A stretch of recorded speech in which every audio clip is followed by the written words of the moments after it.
ठीक है, चलिए क्वेश्चन ये कहता है subjective sense of feeling unwell. देखिएगा सिंपल सा क्वेश्चन ये है, subjective sense of feeling unwell.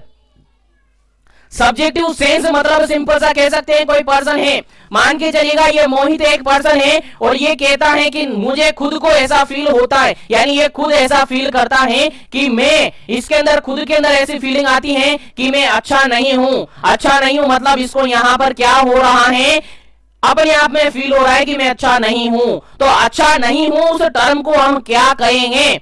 Option आपके सामने, आंसर आपको देना है, केवल 5 सेकंड दूंगा। पहला ऑप्शन है यहां पर इलनेस, सेकंड ऑप्शन है यहां पर सिकनेस, थर्ड ऑप्शन है यहां पर डिजीज और फोर्थ ऑप्शन है यहां पर मोर्टिलिटी। चलिएगा आंसर आपको देना है 5 सेकंड में आपको दूंगा, बस ज्यादा नहीं दूंगा क्योंकि क्वेश्चंस काफी सारे हैं और टाइमिंग बहुत कम है, इसलिए जल्दी से आंसर दे दीजिएगा फटाफट से। क्या इसका करेक्ट आंसर होगा? Subjective sense of feeling unwell is,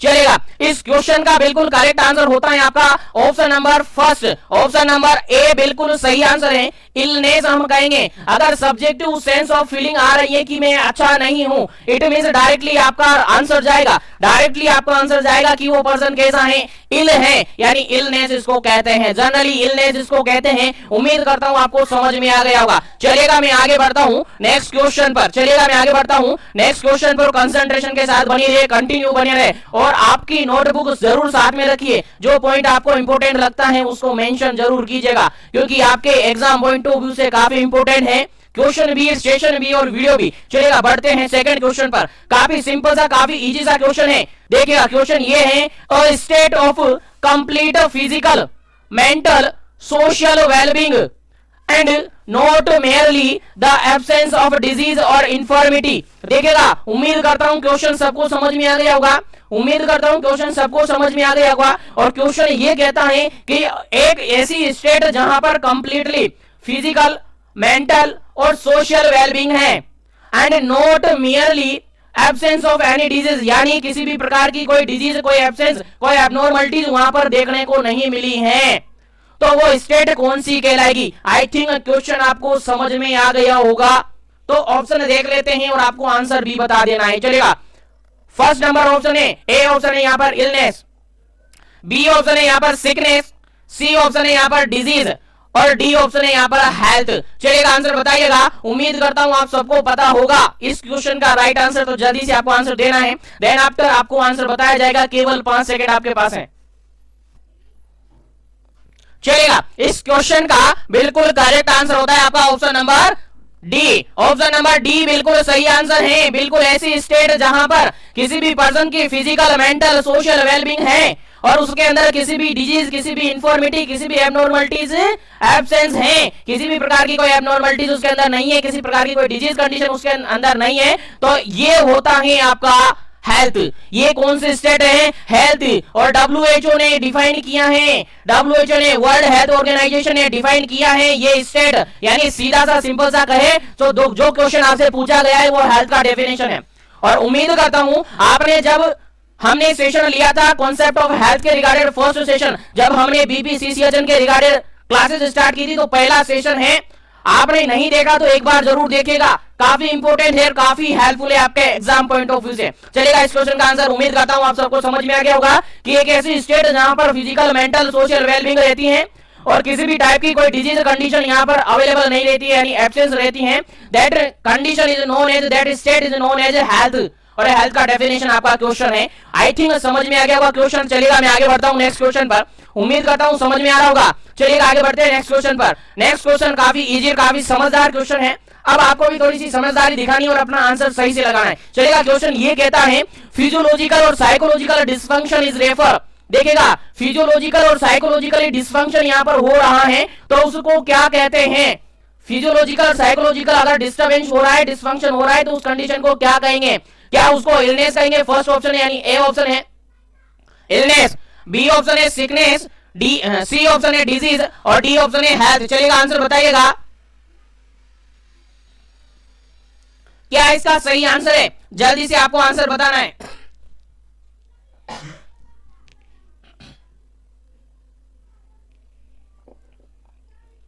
चलेगा जल्दी आंसर बताना है, काफी इंपोर्टेंट क्वेश्चन है ये क्वेश्चन। ये क्या क्वेश्चन क्या कह रहा है कि फिजियोलॉजिकली क्या है और साइकोलॉजिकली क्या है। दोनों तरीके से अगर किसी पर्सन के अंदर डिसफंक्शनिंग देखने को मिलती है तो इस क्वेश्चन का जो राइट आंसर होगा, इस क्वेश्चन का जो राइट आंसर होगा वो क्या होगा। उम्मीद करता हूं समझ में आ गया होगा। बिल्कुल डिजीज कंडीशन होगी, बिल्कुल डिजीज कंडीशन होगी, क्योंकि यहां पर देखिएगा फिजियोलॉजिकल यानी फिजिकली भी वो क्या है, डिसफंक्शन उसके अंदर हो रखा है। साइकोलॉजिकली भी यानी उसके माइंड में भी थिंकिंग आ रही है कि नहीं मैं सही नहीं हूं, और फिजिकली भी वो सही नहीं है। इट मींस कह सकते हैं कि पेशेंट क्या है, डिजीज कंडीशन है, पर्सन के अंदर क्या है, डिजीज हो रखी है। बिल्कुल राइट आंसर इसका ऑप्शन नंबर सी बिल्कुल सही आंसर है। याद रखिएगा, काफी अच्छी तरीके से मैंने सेशन के अंदर आपको बताया था और पढ़ाया था। नहीं देखा हो तो जरूर से सेशन को देखिए एक बार फिर से, ताकि आपको सबको याद रहे। जनरली अपन इसको कह सकते हैं यहाँ पर पैथोलॉजिकल प्रोसेस, अपन यहाँ कह सकते हैं पैथोलॉजिकल कंडीशन, यहाँ पर अपन कह सकते हैं। याद रखिएगा। चलिए आगे बढ़ता हूं मैं नेक्स्ट क्वेश्चन पर, क्योंकि क्वेश्चन ज्यादा है, टाइमिंग कम है, इसलिए थोड़ा स्पीडली चलेंगे। चलेगा next question, 4th number question है। काफी जबरदस्त, काफी इंपोर्टेंट क्वेश्चन होने जा रहा है। याद रहे क्वेश्चन समझ में आना चाहिए, देन आफ्टर आपको ऑप्शन समझ में आना चाहिए। एलिमिनेशन मेथड आप लगा सकते हैं, लेकिन आपको सब कुछ आना चाहिए। सब कुछ कैसे आएगा, जब आप कंसंट्रेशन के साथ पढ़ेंगे। Theory of concept of causation of disease. देखिएगा सिंपल सा क्वेश्चन है कि फॉलोइंग ऑप्शन के अंदर से ऐसा ऑप्शन ढूंढिए जो कि concept of position of disease का है या थ्योरी है। Concept of position of disease की थ्योरी है, थ्योरी मानी जाती है, वो आंसर आपको ढूंढना है। कौन सा ऐसा ऑप्शन है जो कि concept of position of disease से रिगार्डेड है।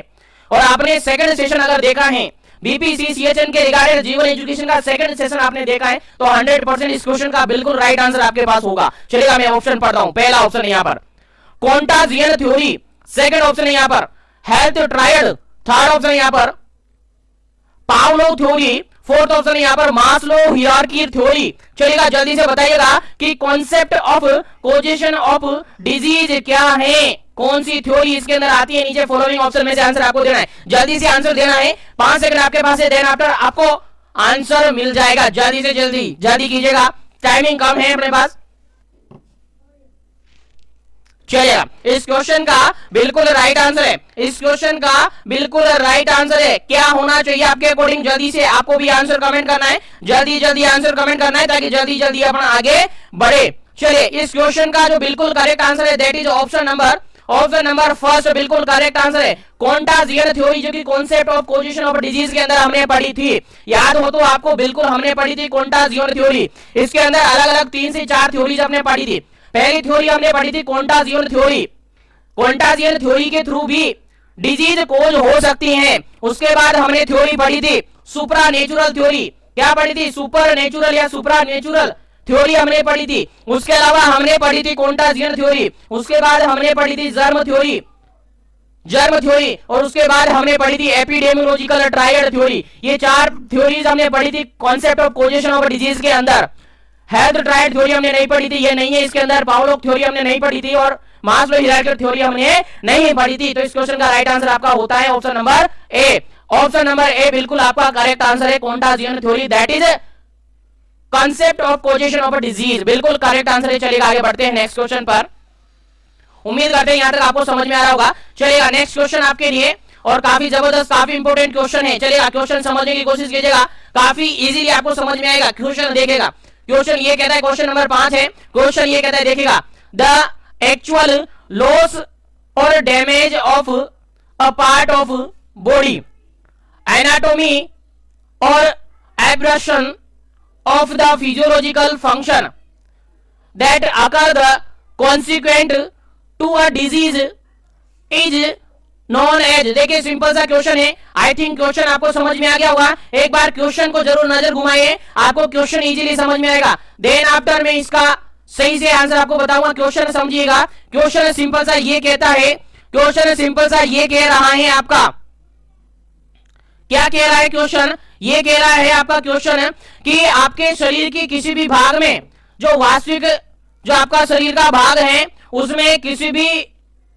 डिजीज के कारण से फिजियोलॉजिकल फंक्शन क्या हो गए हैं, क्या हो गए हैं, एबनॉर्मल हो गए। चलेगा मैं क्वेश्चन लाइन टू लाइन समझाते हैं। देखिएगा द एक्चुअल लॉस और damage of a part of body, यानी आपकी बॉडी का कोई भी पार्ट एक्चुअली में लॉस या फिर डैमेज हो गया है एनाटोमिकली, और an abruption the physiological function, और उस कंडीशन में आपकी एनाटोमिकल और फिजियोलॉजिकल फंक्शन डिस्टर्ब हो गए हैं। किस लिए, किसके कारण से, अगर consequent to a disease is known as, किसी डिजीज के कारण से आपकी बॉडी का कोई पार्ट लॉस या फिर डैमेज हो गया है, उसके कारण से आपकी बॉडी के जो एनाटॉमिकल और फिजियोलॉजिकल फंक्शन है वो डिसफंक्शन होने लगे हैं। तो ऐसी कंडीशन को अपन क्या कहेंगे, क्या हुआ है आपकी बॉडी में कि हम उसको कहेंगे। चलेगा, पहला ऑप्शन है डिजीज कहेंगे, सेकेंड नंबर ऑप्शन है इंपेयरमेंट कहेंगे, थर्ड नंबर ऑप्शन है डिसेबिलिटी कहेंगे, या फिर फोर्थ नंबर ऑप्शन है हैंडीकैप कहेंगे। चलेगा, क्वेश्चन आई थिंक आपको समझ में आ गया। क्वेश्चन सिंपल सा ये कह रहा है कि किसी भी डिजीज के कारण से, किसी भी डिजीज के कारण से आपकी बॉडी के कोई पार्ट के अंदर डैमेज हो चुका है या एक्चुअली में वो लॉस हो चुका है, जिसके कारण से आपकी बॉडी के जो फंक्शन है, बॉडी के जो फंक्शन है वो क्या हो गए, एब्रप्शन हो गया है उसमें अंदर, या एबर्शन हो गया है, या फिर उनके अंदर डिस्टर्बेंस आ गया है। तो ऐसी कंडीशन को अपन क्या कहेंगे, क्या डिजीज कहेंगे, क्या इंपेयरमेंट कहेंगे, क्या उसको डिसेबिलिटी कहेंगे, क्या उसको हैंडीकैप कहेंगे, क्या कहेंगे आप उसको, जल्दी से आंसर बताना है क्या इसका करेक्ट आंसर होगा। आई थिंक आपको क्वेश्चन समझ में आ रहा होगा। बिल्कुल, अगर क्वेश्चन समझ में नहीं आ रहा है तो क्वेश्चन समझिएगा, आपको अच्छी तरीके से समझ में आना चाहिए, क्योंकि अगर क्वेश्चन समझ में नहीं आएगा तो आपको आंसर भी समझ में नहीं आएगा। चलेगा, इस क्वेश्चन का जो बिल्कुल करेक्ट आंसर होगा वो आपका बिल्कुल सही आंसर होगा ऑप्शन नंबर बी बिल्कुल सही आंसर होगा, क्योंकि इंपेयरमेंट हुआ है यहाँ पर। इंपेयरमेंट में कैसे, कोई भी डिजीज हुई है, किसी भी पर्सन को कोई भी डिजीज हुई है, डिजीज के कारण से किसी पर्सन का कोई बॉडी पार्ट, कोई भी बॉडी पार्ट क्या हो गया है, डैमेज हो गया है, और डैमेज होने के कारण से उसके अंदर एनाटॉमिकली और फिजियोलॉजिकली जो फंक्शन नॉर्मली होते हैं वो नहीं कर पा रहा है। तो ऐसी कंडीशन को अपन क्या कहते हैं, जनरली ऐसी कंडीशन को अपन इंपेयरमेंट कहते हैं। क्या कहते हैं, इंपेयरमेंट कहते हैं, क्योंकि ऐसी कंडीशन को हम इंपेयरमेंट कहते हैं कि डिजीज के कारण से कोई बॉडी पार्ट डैमेज हुआ है, उसके कारण से उसके एनाटॉमिकली पार्ट है, फिजियोलॉजिकली फंक्शन है, वो थोड़े से डिस्टर्ब हो गए हैं, पूरे फिनिश नहीं हुए, केवल डिस्टर्ब हुए हैं। ऐसी कंडीशन को अपन क्या कहते हैं, इंपेयरमेंट कहते हैं। उम्मीद करता हूं क्वेश्चन आपको समझ में आ गया होगा। तो मैं आगे बढ़ता हूं नेक्स्ट क्वेश्चन पर, क्वेश्चन नंबर 6। उम्मीद करता हूं क्वेश्चन आपको समझ में आ रहे होंगे। तो इस सेशन को लाइक नहीं किया तो लाइक जरूर कीजिएगा, शेयर जरूर कीजिएगा, ताकि जो मेरा टारगेट है वो भी पूरा हो सके। मेरा टारगेट है सभी तक सेशन पहुंचे इजीली, और सभी सेशन को पढ़ सके इजीली। नेक्स्ट क्वेश्चन है काफी इजी सा, सिंपल सा क्वेश्चन है। Bore committee was constituted, bore committee जो है, जो कि सर जोसेफ बोर, आपने नाम सुना होगा, बोर कमिटी कब कॉन्स्टिट्यूट हुई थी। क्वेश्चन सिंपल सा है, इजी सा क्वेश्चन है।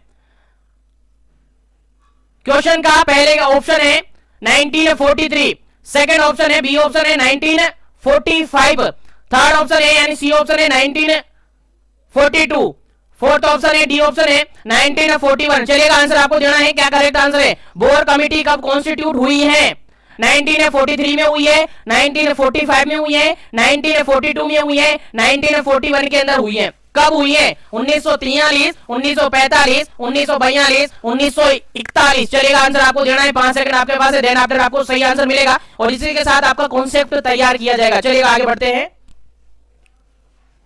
चलेगा, इस क्वेश्चन का बिल्कुल राइट आंसर है, इस क्वेश्चन का बिल्कुल राइट आंसर है, आप सबको पता होगा। नहीं पता, क्योंकि इस क्वेश्चन को मैं पहले भी डिस्कस कर चुका हूं। जब हम एमसीक्यू सेशन कर रहे थे तो एमसीक्यू सेशन के अंदर भी इस क्वेश्चन को हम पहले डिस्कस कर चुके हैं, तो आपको बिल्कुल भूलना नहीं है। इस क्वेश्चन का जो बिल्कुल राइट आंसर होना चाहिए, आप सबको याद होना चाहिए। इस क्वेश्चन का बिल्कुल राइट आंसर है ऑप्शन नंबर ए, 1943, 1943 में बोर कमेटी कॉन्स्टिट्यूट हुई थी। अगर यहाँ पर मैं क्वेश्चन बता दूं, यहाँ पर मैं क्वेश्चन चेंज कर दूं कि बोर कमेटी के रिगार्डेड रिपोर्ट कब दी गई थी, रिपोर्ट कब सबमिट की गई थी, तो इसका आंसर आप क्या लगाओगे, इसका आंसर आप क्या लगाओगे। ऑप्शन आपके सामने यही सेम ऑप्शन है। अब आपको आंसर देना है कि बोर कमेटी के रिगार्डेड जो रिपोर्ट सबमिट की गई थी वो कब की गई थी। चलेगा, आंसर आपको बताना है, इस क्वेश्चन का स्पेशली आपको आंसर देना है। कमेंट सेक्शन में जरूर से आप आंसर दीजिएगा कि इसका करेक्ट आंसर है। ऑप्शन सेम है, 1943, ऑप्शन बी है 1945, ऑप्शन सी है 1942 और ऑप्शन डी है 1941। चलिएगा आंसर आपको देना है फटाफट से। बोर कमेटी के रिगार्डिंग रिपोर्ट कब सबमिट की गई थी, इसका आंसर आपको देना है फटाफट से। राइट आंसर दीजिएगा, क्या करेक्ट आंसर है इसका। चलेगा, इस क्वेश्चन का जो बिल्कुल राइट आंसर है इनमें से नहीं है। अगर आप इनमें से अपना आंसर लगा रहे हैं तो बिल्कुल गलत हो, बिल्कुल आप लोग गलत हैं, क्योंकि इसमें से ऑप्शन में ही नहीं है। क्योंकि ये क्वेश्चन मैंने काफी बार रिपीट किया हुआ है लास्टली प्रीवियसली सेशन के अंदर, इसलिए आपने अगर प्रीवियसली सेशन नहीं देखे तो सभी सेशन देखेगा। सभी सेशन के रिगार्डेड आपके एग्जाम पॉइंट ऑफ व्यू से काफी इंपोर्टेंट सेशन है और काफी इंपोर्टेंट क्वेश्चन है। इस क्वेश्चन का अगर अपन राइट आंसर बताए कि रिपोर्ट कब सबमिट की थी, तो 1946 के अंदर, 1946 के अंदर रिपोर्ट सबमिट की थी। तो दोनों क्वेश्चन आपको याद रखने हैं। बोर कमेटी के रिगार्डेड अगर कॉन्स्टिट्यूट पूछा जाए कि बोर कमेटी को कब कॉन्स्टिट्यूट किया गया था, तो आपका आंसर जाएगा 1943, 1943। और कहा जाए कि अगर बोर कमेटी रिपोर्ट की गई थी, बोर कमेटी के रिगार्डिंग रिपोर्ट कब सबमिट की गई थी, तो फिर आपका आंसर जाएगा डायरेक्टली 1946, 1946 में। आई थिंक क्वेश्चन समझ में आ गया होगा, तो मैं आगे बढ़ता हूं नेक्स्ट क्वेश्चन पर। उम्मीद करता हूं समझ में आ रहा होगा, तो सेशन को लाइक जरूर कीजिएगा, शेयर जरूर कीजिएगा। चलेगा, नेक्स्ट क्वेश्चन काफी सिंपल सा, काफी इजी सा क्वेश्चन है। CHEB स्टैंड फॉर, CHEB का फुल फॉर्म आपसे पूछा है। चलेगा, क्या इसका फुल फॉर्म होगा, ऑप्शन आप देख लीजिएगा, फिर अपना इसका आंसर चेक करेंगे। चलेगा, पहला ऑप्शन यहां पर देखेगा central health education bureau, B option है central health environmental bureau, C option है central health educative bureau, D option है सेंट्रल हेल्थ एफिशिएंसी ब्यूरो। चलेगा, अब आपको आंसर देना है, क्या इसका करेक्ट आंसर होगा। CHEB का फुल फॉर्म आपसे पूछा है, ऑप्शन मैंने रिपीट कर दिए, एक बार आप ऑप्शन देख लीजिएगा, उसके अकॉर्डिंग आपको आंसर देना है, क्या इसका करेक्ट आंसर होगा। देन आफ्टर सही आंसर बताया जाएगा, देन आफ्टर आपको सही आंसर बताया जाएगा कि इसका करेक्ट आंसर क्या होगा। उम्मीद करता हूं क्वेश्चन आपको समझ में आ रहे होंगे। चलेगा, इस क्वेश्चन का जो बिल्कुल करेक्ट आंसर अगर अपन कहे, बिल्कुल करेक्ट आंसर अपन कहे, तो इस क्वेश्चन का बिल्कुल करेक्ट आंसर है, that is option number first. Option number A बिल्कुल करेक्ट आंसर है। C for central, H for health, E for education, B for bureau. तो CHEB central health education bureau बिल्कुल करेक्ट आंसर है, याद रहे, भूलना नहीं है। क्वेश्चन आपके एग्जाम में पूछा जा सकता है। चलिएगा, आगे बढ़ते हैं नेक्स्ट क्वेश्चन पर। चलिए आगे बढ़ते हैं नेक्स्ट क्वेश्चन को। नेक्स्ट क्वेश्चन काफी इंपोर्टेंट है, जबरदस्त क्वेश्चन है, और ये क्वेश्चन अपन पहले भी डिस्कस कर चुके हैं। तो इस क्वेश्चन का राइट आंसर आपको देना है, गलत नहीं देना है, बिल्कुल भी गलत नहीं करना है। क्वेश्चन का आंसर देखेगा। चलेगा, क्वेश्चन ये कहता है, बोर कमेटी से रिगार्डेड है, Bhore committee had all the feature except. Question यहाँ पर ये कहता है कि बोर कमेटी के रिगार्डेड सभी फीचर हैं, लेकिन एक फीचर बोर कमेटी के रिगार्डेड नहीं है। तो कौन सा फीचर बोर कमेटी के रिगार्डेड नहीं है, वो फीचर हमें निकालना है। चलेगा, गलत ऑप्शन आपको ढूंढना है। चलेगा, पहला ऑप्शन यहां पर देखेगा, integration of preventive services at all level.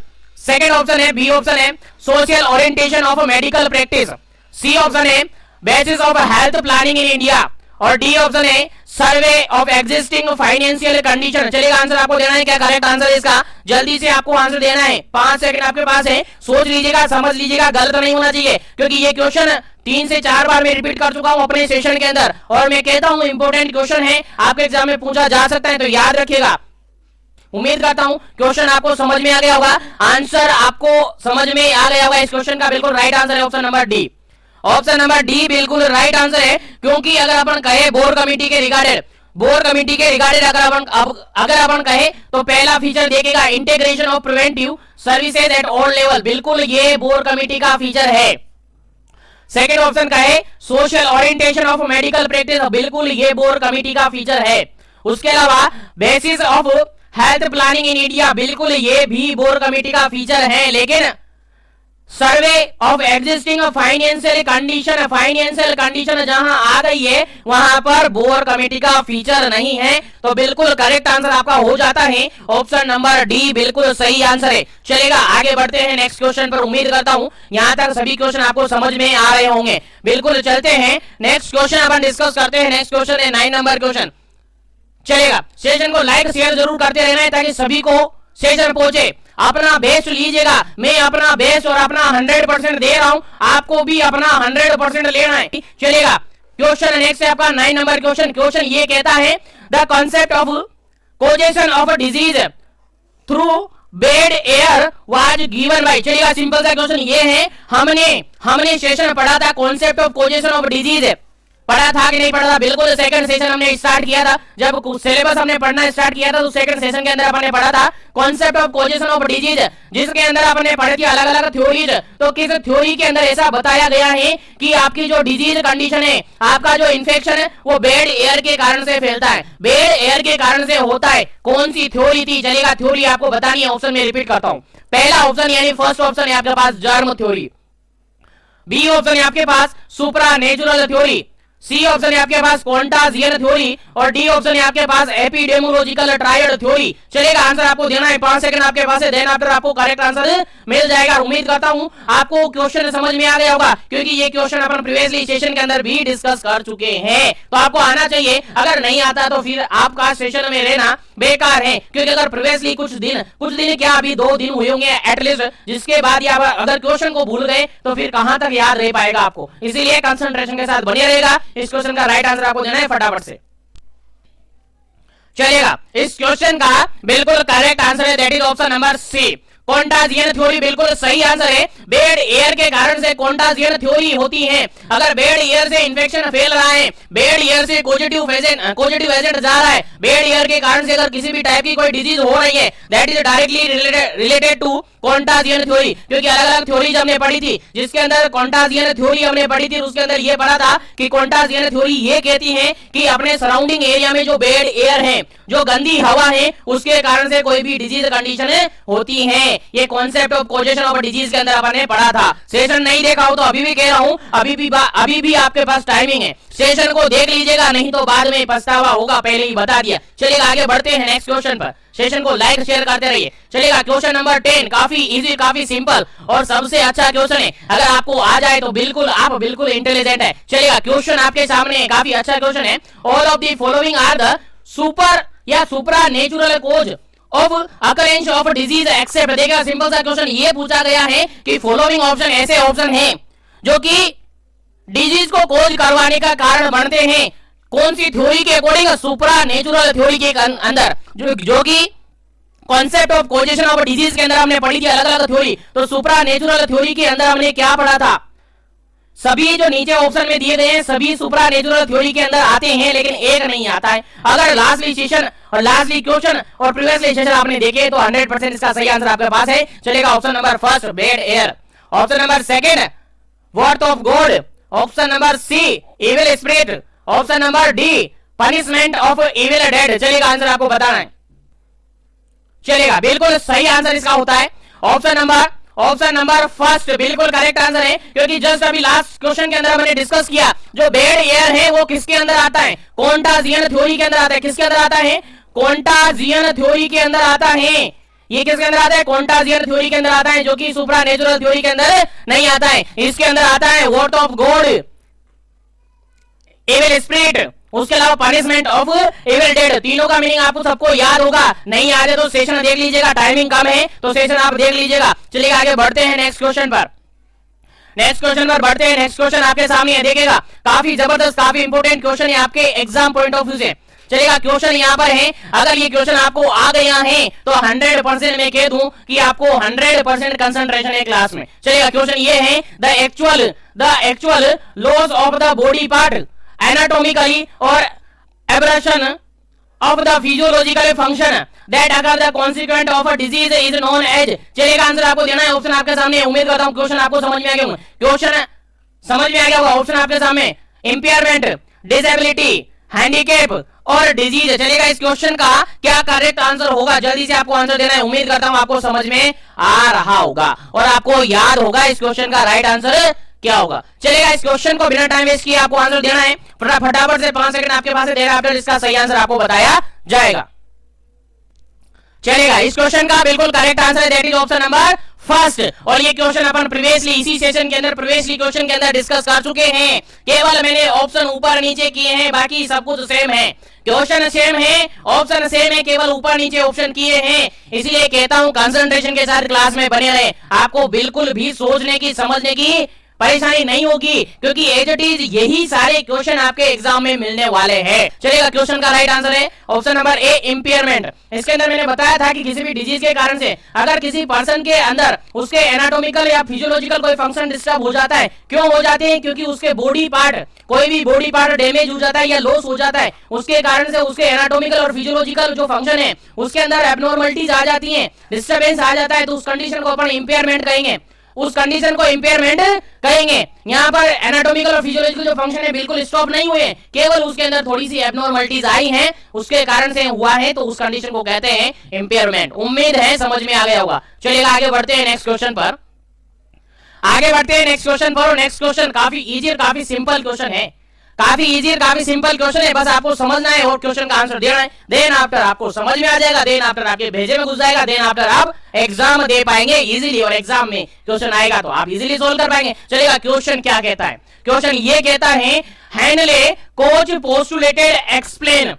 Handle coach postulated, coach postulated आपने पढ़ा होगा, अगर आपने एकेडमिक सेशन में भी थोड़ा ध्यान दिया होगा तो कोच पोस्टुलेटेड आपने माइक्रोबायोलॉजी के अंदर पढ़ा होगा, और नहीं पढ़ा है तो मैंने तो पढ़ाया ही था, आपने सेशन नहीं लिया तो आपकी गलती है, लेकिन गलती को अभी आप सुधार सकते हैं, सेशन को ले सकते हैं। आपके सेशन अवेलेबल करवा रखा है कॉन्टाजियन थ्योरी के अंदर, ठीक है, जो concept of disease of concept of disease है, concept of causation of disease है, उसके अंदर ये सारा कुछ मैंने अवेलेबल करवा रखा है। अगर नहीं देखा हो तो जरूर से देखिएगा ताकि आपको इजीली समझ में आए। चलिएगा, यहाँ पर क्वेश्चन ये है, handle coach postulated example of, किसका एग्जांपल है हैंडले कोच पोस्टुलेटेड?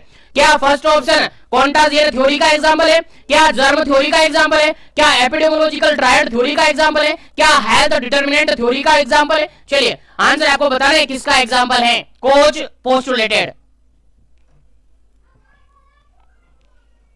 चलेगा, इस क्वेश्चन का बिल्कुल राइट आंसर है, इस क्वेश्चन का बिल्कुल राइट आंसर है option number B, germ theory का एग्जांपल है, बिल्कुल 100% सही आंसर है। जर्म थ्योरी का एग्जांपल है कोच पोस्टुलेटेड, जहां पर किसी भी डिजीज के होने के पीछे का जो कारण माना गया था, क्या माना गया था कि एक जर्म है, क्या है, जर्म है। उसको बाद में एपिडेमियोलॉजिकल ट्रायड थ्योरी आई, उसके बाद उन्होंने क्या कह दिया कि जो जर्म है वो जर्म नहीं, उनको हम एजेंट कहेंगे, उनको हम एजेंट कहेंगे। आपको याद है सेशन? नहीं याद है तो सेशन जरूर देखेगा। उम्मीद करता हूं समझ में आ गया होगा। तो मैं आगे बढ़ता हूं नेक्स्ट क्वेश्चन पर, और सेशन को लाइक और शेयर करते रहिएगा ताकि सभी तक पहुंचे, और जो भी चैनल पर पहली बार आ रहा है वो चैनल को जरूर सब्सक्राइब कर ले ताकि इसी तरीके से सेशन उनको कंटिन्यूअसली मिलते रहे। चलिए आगे बढ़ते हैं नेक्स्ट क्वेश्चन पर। चलिएगा, क्वेश्चन काफी सिंपल सा है, आप सबको पता होगा। चलिएगा, क्वेश्चन ये है, epidemiological triad theory include, simple सा क्वेश्चन है कि एपिडेमियोलॉजिकल जो ट्रायड थ्योरी है उसके अंदर कौन कौन शामिल है?